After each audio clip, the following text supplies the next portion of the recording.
महाराष्ट्र आणि भारत हा आर्थिक अडचणीत आहे, हा माझा डेटा नाही, हा भारत सरकारचा डेटा सांगतो. म्हणजे सोनं विकत घेऊ नका, पेट्रोल डिझेल महागाई, अब काय होती त्यांची स्लोगन, बहुत हो गई महंगाई की मार अब की बार. आठवतं ना तुम्हाला?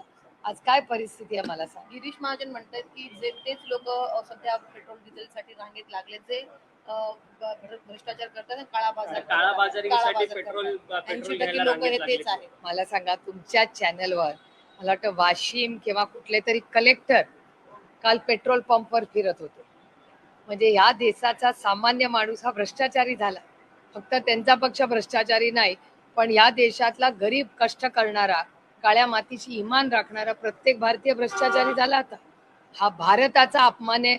जर महाराष्ट्रातले आणि भारतातले केंद्र सरकार, पण एक आहे महाराष्ट्रातले मंत्री असं बोलतात, केंद्रातले मंत्री असं नाही बोलत.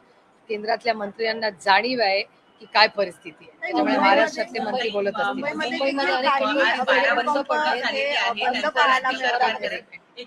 मोदी त्यांना आज 12 वर्ष पूर्ण झाले त्यांचा कारभार करत, राष्ट्र निर्माण के 12 साल अशा पद्धतीचे टॅगलाईन त्यांनी त्यांच्या जाहिरातीसाठी घेतलेली आहे. काय तुमची प्रतिक्रिया? नाही, अर्थातच 12 वर्ष या देशाच्या मायबाप जनतेने त्यांना निवडून दिलं, त्यांना शुभेच्छा दिल्याच पाहिजे. पण त्याचबरोबर आज 12 वर्षानंतर भारताची आर्थिक परिस्थिती काय आहे याचं आत्मचिंतन सरकारने करण्याची वेळ आलेली आहे. प्रचंड महागाई, प्रचंड बेरोजगारी आणि भ्रष्टाचार तर थांबलाच नाहीये. तुमच्या सगळ्या चॅनल्सवर या सरकारने केलेला भ्रष्टाचार, महागाई आणि प्रचंड बेरोजगारी, आज पेट्रोल डिझेलवर लाईनीमध्ये सर्वसामान्य माणूस आज भांडतोय, एकामेकाची डोकी फोडतायत. शेतकरी किती अडचणीत आहे, कांद्याचा शेतकरी याचे काय हाल आहे ते तुमचंही चॅनल रोज दाखवते, आम्ही रोज आंदोलन करतो. त्याचबरोबर कांद्याचा एक भाव, दुसरीकडे महागाई, पण शेतकऱ्याच्या पदरात तर काहीच पडत नाही. मंत्री म्हणतात युरिया मिळणार नाही, तुम्ही बघा काय करायचंय ते. मला सांगा, हे प्रश्न सुटणार कसे? अन्नधान्याचा प्रश्न कशाचाही सोंग घेता येतो, पैशाचं आणि अन्नधान्याचा सोंग घेता येत नाही. राज्यभरामध्ये अनेक पेट्रोल पंप हे बंद पडलेत, कसं पाहता? मुंबईमध्ये सुद्धा पेट्रोल पंप बंद पडायला सुरुवात झालेली आहे. मला आश्चर्य वाटतच नाही, हे अपेक्षितच होतं आम्हाला. आम्ही सातत्याने हे बोलत होतो आणि मागच्याच आठवड्यामध्ये माननीय भुजबळ साहेब आणि माननीय मुख्यमंत्री यांच्या दोघांची दोन वेगळी वेगळी स्टेटमेंट्स. माननीय मुख्यमंत्री म्हणाले काही काळजी करू नका, आपल्याकडे पेट्रोल डिझेल आहे, आम्ही विश्वास ठेवला. आणि भुजबळ साहेब म्हणाले की 30च दिवसाचा आहे, काटकसरीने वापरा. काय अर्थ काढायचा आम्ही याचा? काय नियोजन केलंय? केंद्र सरकारमध्ये राहुल गांधीजी वारंवार ही गोष्ट गेले 6 महिने मांडतायत, पूर्ण इंडिया अलायन्स मांडते. काय करतंय सरकार या बाबतीमध्ये? खरं का बोलत नाहीये सरकार आणि कधी बोलणार आहे सरकार? ताई, आज तुमच्या पक्षाची महत्त्वाच्या नेत्यांची बैठक आहे.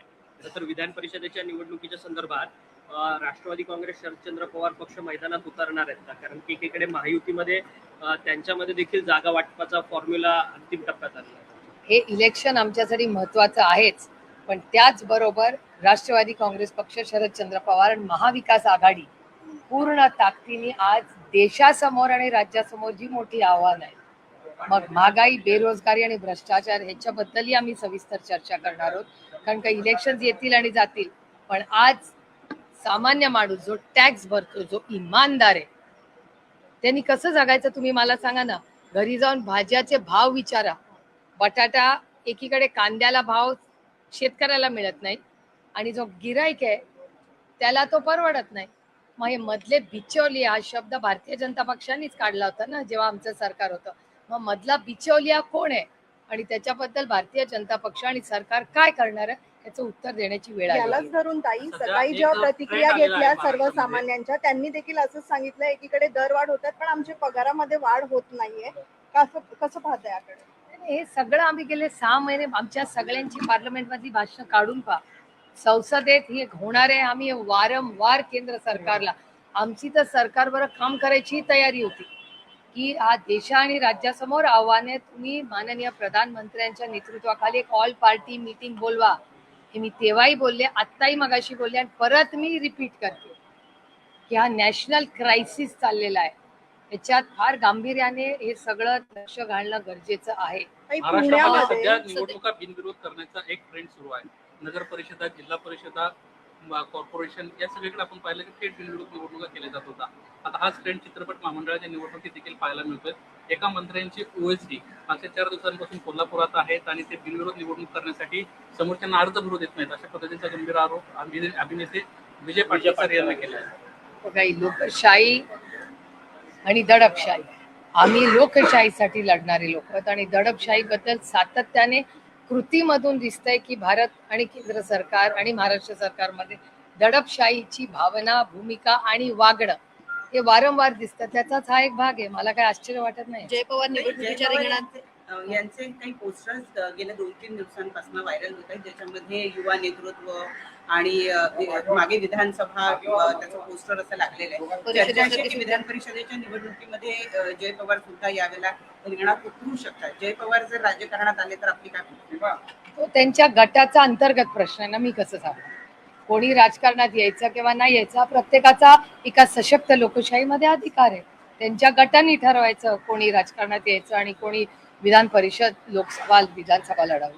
काही पुण्यामध्ये 1 ते 22 मे पर्यंत 123 मुली आणि महिला बेपत्ता झालेल्या आहेत. तो मोठा आकडा या दिवसांमधला हा समोर येत आहे. खरं तर कुठेतरी सरकार गांभीर्याने या सगळ्याकडे पाहत नाही. पुणे हे क्राईम कॅपिटल ऑफ महाराष्ट्र झाल्या. माझा डेटा नाहीये.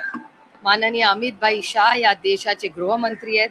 त्यांचा डेटा सांगतो की पुणे महाराष्ट्रात 1 नंबर क्राईम आणि देशात 5 नंबरचा आहे. हे त्यांचा होम मिनिस्ट्रीचा डेटा सांगतो. त्याच्यामुळे अजून काय बोलण्याची गरजच नाहीये. मी वारंवार सांगते, मी मागच्याही आठवड्यात माननीय मुख्यमंत्र्यांना विनंती केली होती की तुम्ही प्रशासनात पुण्याच्या लक्ष घाला आणि पुण्याच्या माझा पोलिसांवर प्रचंड महाराष्ट्राचा विश्वास आहे, प्रेम आणि आदर आहे. पण पुण्यामध्ये जी यंत्रणा आहे ती पूर्णपणे कोलमडलेली आहे आणि त्याच्यामुळे माननीय मुख्यमंत्र्यांनी जातीने लक्ष घालून पुण्यामध्ये क्राईम कसा थांबेल याच्यासाठी काम केलं पाहिजे. नाहीतर उद्या कधीतरी पुढच्या 8-10 दिवसात आमची पेट्रोल डिझेलची आंदोलनं झाली की मी स्वतः पुण्याच्या या क्राईमच्या विरोधात ताकदीने पुण्यात आंदोलनाला बसणारच, जोपर्यंत आम्हाला न्याय मिळत.